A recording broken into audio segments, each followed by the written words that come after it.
Spiritual lift یہ کیا چیز ہے؟ اسپرٹ یعنی آپ کی روح. کیا آپ کی روح کو بھی کسی لفٹ کی ضرورت ہے؟ کیا اس کو بھی اٹھانے کی ضرورت ہے؟ کیا یہ بھی گر جاتی ہے؟ جی بالکل. اسپرچل لفٹ کی ضرورت کیوں ہوتی ہے؟ بہت سے لوگ اس چیز سے گزرے ہوں گے. جب وہ میری باتیں سنیں گے تو ان کو یقین آ جائے گا یس اس کا حل کسی کے پاس نہیں تھا. اس کا حل کیا ہے کہ ہمیں اسپرچولی اسٹرانگ ہونا ہے. ایگزامپل سے اسٹارٹ کرتے ہیں. جب آپ کا جسم کمزور ہو، رائٹ، آپ کی باڈی کمزور ہو رہی ہے، آپ ویک ہو رہے ہیں، تو آپ کو ایک طاقت کی ضرورت ہے. آپ کو انرجی کی ضرورت ہے اپنے جسم کو کھڑا کرنے کے لیے، اس کو لفٹ کرنے کے لیے. تو آپ کیا کھاتے ہیں؟ کیا انٹیک کرتے ہیں؟ فروٹس، ویجیٹیبلس، دودھ اور گوشت، یہ سب کچھ. اب جو روحانی کمزوری ہے وہ بھی ایسے ہی ہوتی ہے. وہ بھی آپ روحانی طور پہ بھی کمزور ہوتے ہیں، اس میں بھی آپ کو انرجی کی ضرورت ہوتی ہے. تو جو بیمار روح ہے وہ جسم کو بھی بیمار کر دیتی ہے، اور یہ نارملی سب کو نظر نہیں آتا، یہ آپ فیل کرتے ہیں. سپوز آپ ٹینشنز آپ کو لگ جاتی ہیں. اب دوسروں کو تو ٹینشن نظر نہیں آتی، لیکن وہ بیماری آپ کی روح کو لگ جاتی ہے، وہ ٹینشنز آپ کی روح کو لگ جاتی ہیں.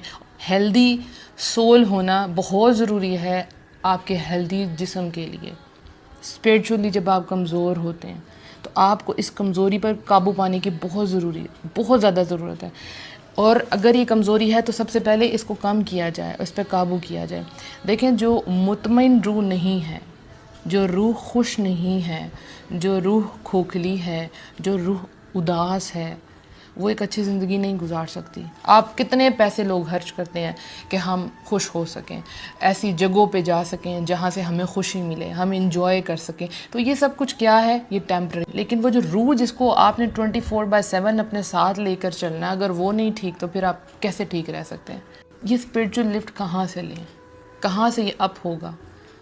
آپ ایک مسلمان ہیں، آپ کا اس چیز پہ بلیو ہے کہ آپ کی جو روح ہے، آپ کی اسپرٹ ہے، وہ اللہ کی طرف سے آئی ہے. وہ اللہ کی طرف سے آئی ہے، آپ کے پاس امانت کے طور پر آئی ہے، اور اسی کی طرف آپ کو لوٹ کر جانا ہے. تو اگر آپ اس چیز پر غور کریں تو یہ کیا ہے کہ ہم اللہ کی طرف سے، ہماری روح اللہ کے پاس آئی. تو سکون بھی کہاں سے ملے گا؟ روح کا سکون بھی اس اللہ کے پاس ہی ہے. الا بذکر اللہ تطمئن القلوب، بے شک دلوں کا اطمینان اللہ کے ذکر میں ہے. کیا ہے؟ دل جب اطمینان پکڑتے ہیں، جب جڑوں تک سکون جاتا ہے تو روح خود بخود کھل اٹھتی ہے. أولم يروا إلى الطير فوقهم صافات ويقبضن ما يمسكهن إلا الرحمن إنه بكل شيء